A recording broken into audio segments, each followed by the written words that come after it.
পেহেলগামত উগ্ৰপন্থীৰ আক্ৰমণত মৃত্যু হোৱা সকলৰ প্ৰতি গভীৰ শ্ৰদ্ধাঞ্জলি বিজেপি যুৱ মৰ্চাৰ গোলাঘাট জিলা সমিতিৰ। জম্মু কাশ্মীৰৰ পেহেলগামত পাকিস্তানী উগ্ৰপন্থী সংগঠনৰ ধাৰাবাহিক গুলীত 26জন ভাৰতীয়ৰ লগতে বিদেশী পৰ্যটকো নিহত হয়।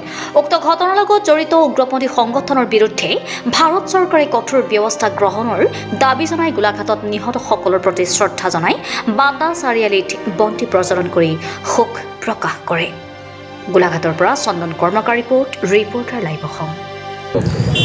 যোৱাকালি কাশ্মীৰৰ পেহেলগামত পাকিস্তান সন্ত্ৰাসবাদীয়ে নিৰীহ পৰ্যটকসকলক যিধৰণে বৰ্বৰভাৱে অত্যাচাৰ কৰি ধৰ্মৰ নাম সুধি বৰ্বৰভাৱে অত্যাচাৰ কৰি প্ৰাণ ল'লে।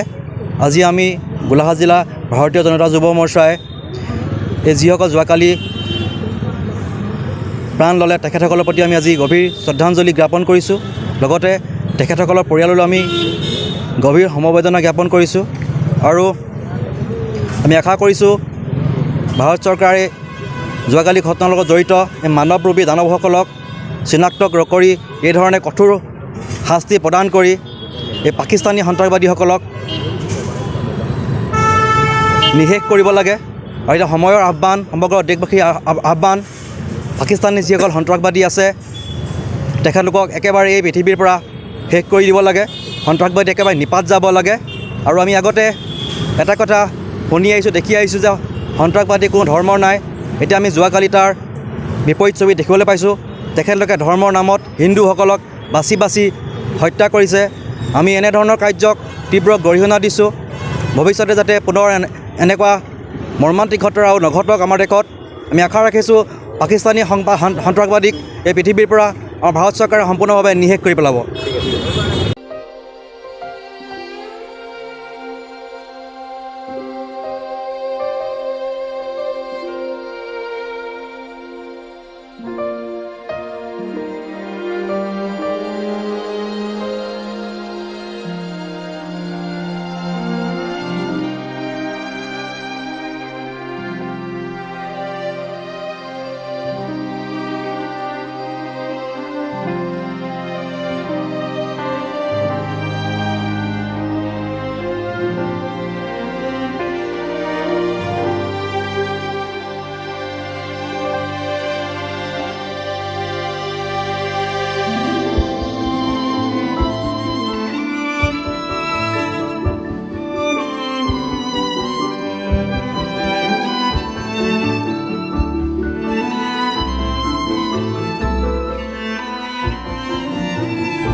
Reporter live Assam.